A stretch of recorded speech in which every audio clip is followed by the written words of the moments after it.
வணக்கம். சிவன் மாந்திரிகம். இந்த மாந்திரிகத்தில் ஏவல் செய்வது இப்படித்தான். ஏவல் ஒரு குடும்பத்தையும் சரி, கணவன் மனைவியாக இருந்தாலும் சரி, நண்பர்களாக இருந்தாலும் சரி, காதலர்களாக இருந்தாலும் சரி, தொழிலில் எவ்வளவு பெரிய வெற்றி பெற்றவங்களாக இருந்தாலும் சரி, இவர்களை, இந்த உறவுகளை, இந்த தொழிலை, வியாபாரத்தை, பிஸ்னஸை, ஒரு மனிதனை சர்வமும் நாசம் செய்வது தான் ஏவல்.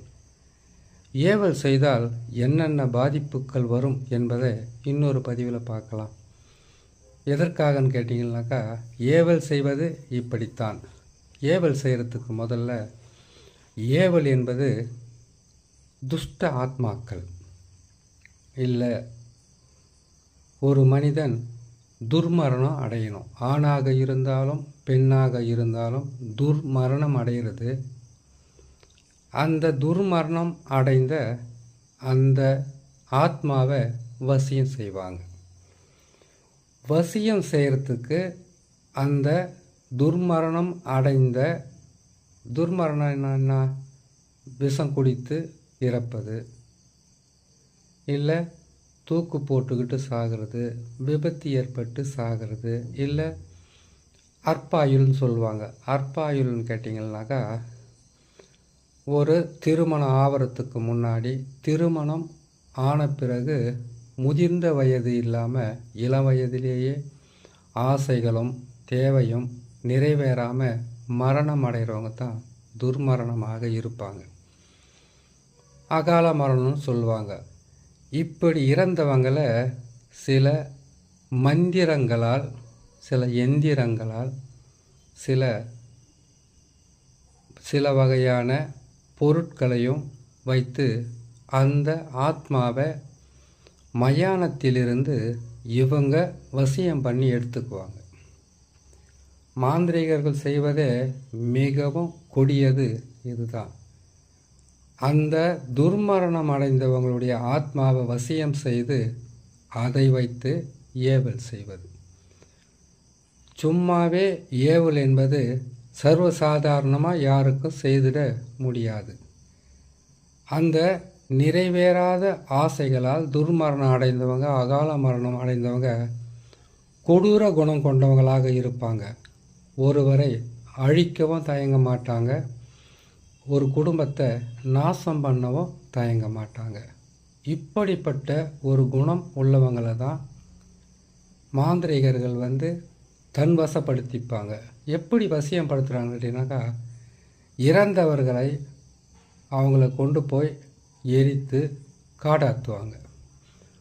காடு ஆற்றுவதற்கு முன்பதாகவே அந்த சாம்பலை தலைப்பகுதியில் இல்லை மார்பு பகுதியிலிருந்து அவங்களுக்கு தெரிந்த வெட்டியான் யாராவது இருந்தால் அவங்கக்கிட்ட பணம் கொடுத்து அதை மட்டும் எடுத்துக்குவாங்க.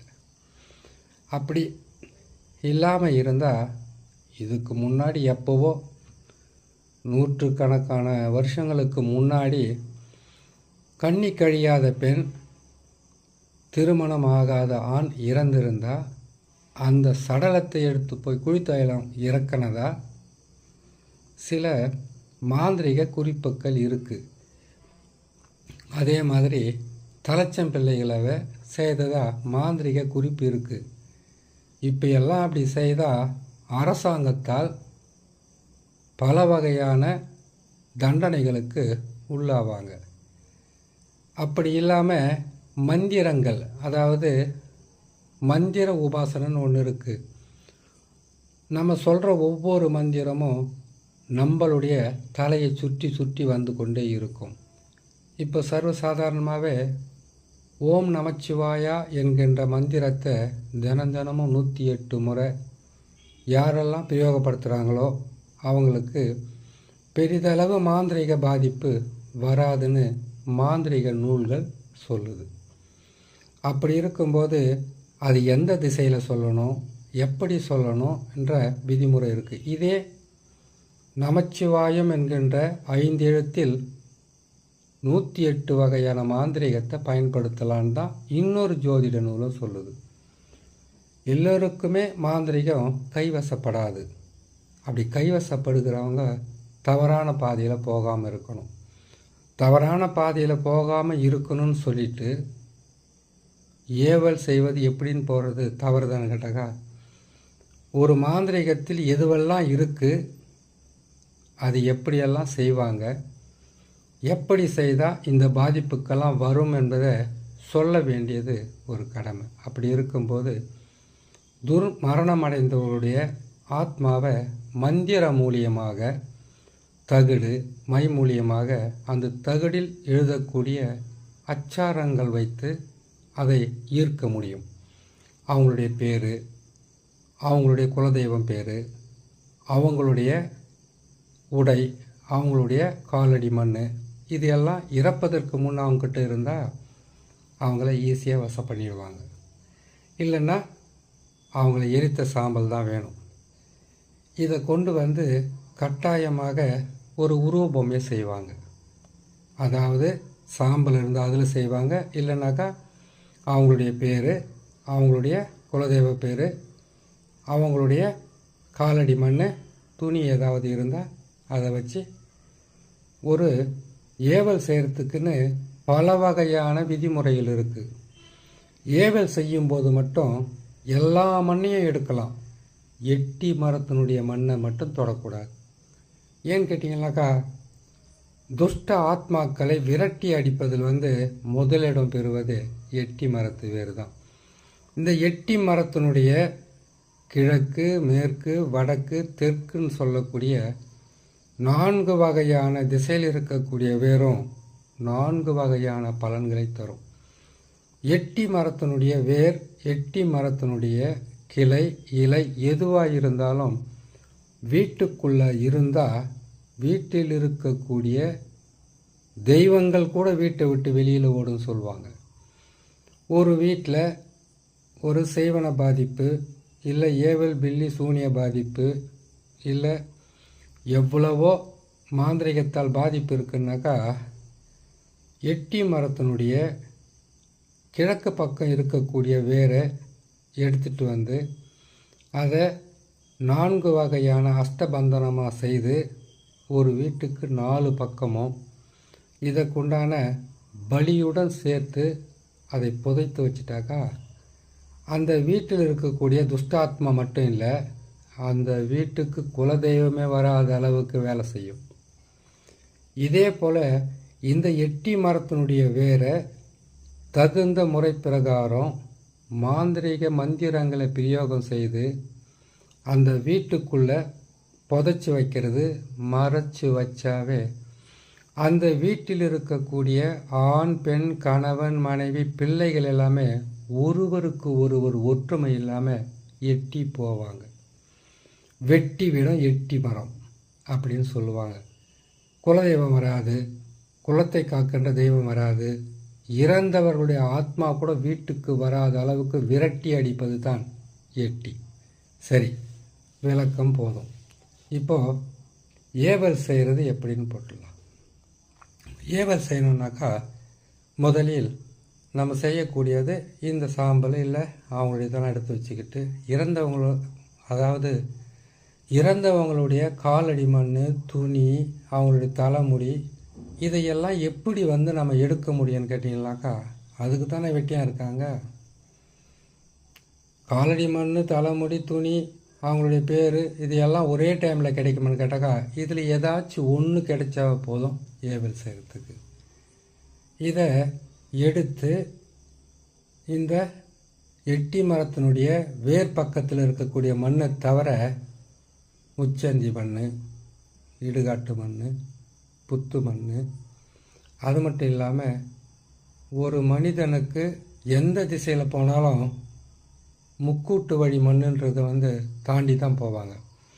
அந்த மண்ணையும் எடுத்து இதனுடன் அரிசி மாவையும் சேர்த்து இல்லை புத்து மண்ணை சேர்த்து உருவ பொம்மையை செய்வாங்க.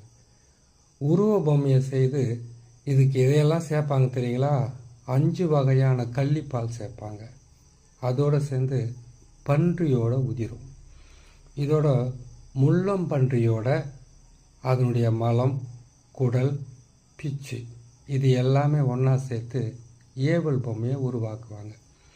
இந்த பொம்மையை உருவாக்கிட்டு இதுக்கு கள்ளிப்பாலுடைய கள்ளிச்செடியினுடைய பாலும் பன்றியோட உதிரமும் சேர்த்து நல்லா பிசைந்து ஒரு உருவ பொம்மையை உருவாக்கி அந்த உருவ பொம்மைக்கு கண்ணில் பார்த்தீங்கன்னாக்கா ஒவ்வொன்றுக்கும் ஒவ்வொரு பொருளை வச்சு உருவாக்குவாங்க.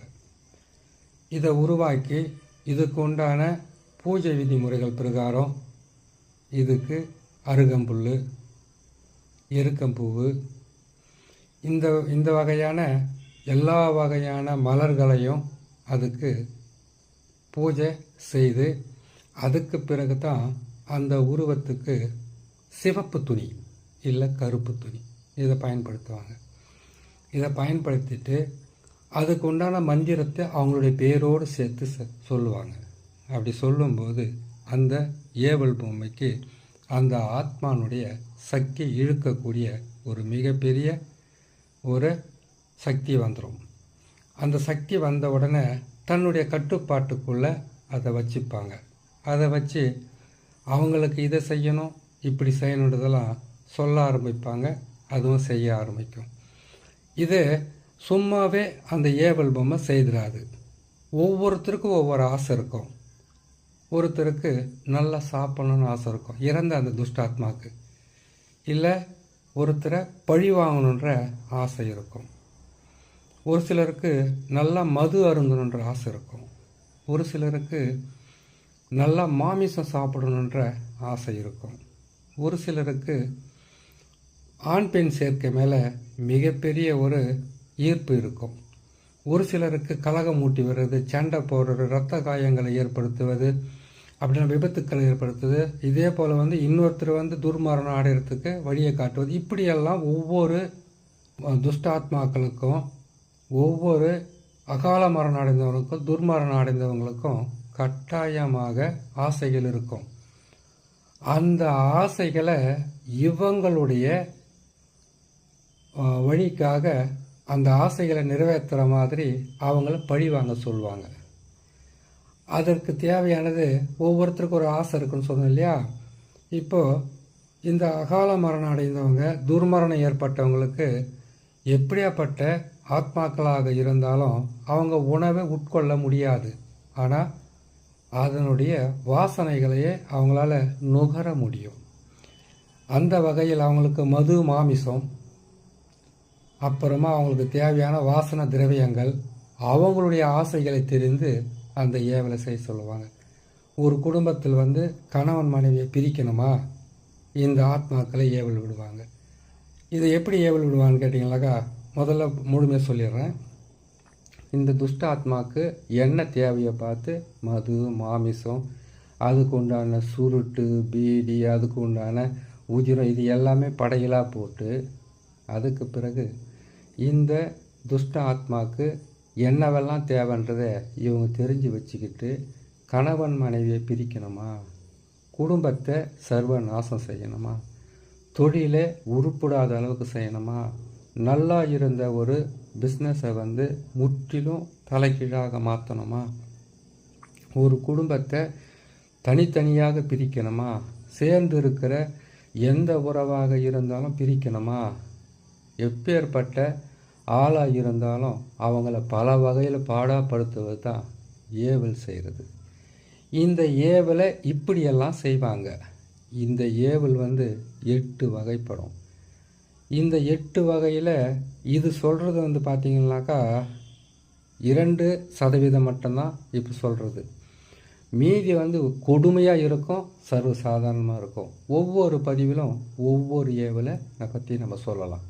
இப்போது இந்த ஏவலை பொறுத்த வரைக்கும் ஒரு குடும்பத்தை இவங்க நாசம் பண்ணணும்னு நினச்சாங்கன்னாக்கா செம்பு தகடு இல்லைன்னா இரும்பு தகடு, இந்த தகட்டில் 6 வகையான கோடுகளை கிழித்து அந்த 6 வகையான கோட்லேயும் 8 வகையான எழுத்துக்களை போடுவாங்க.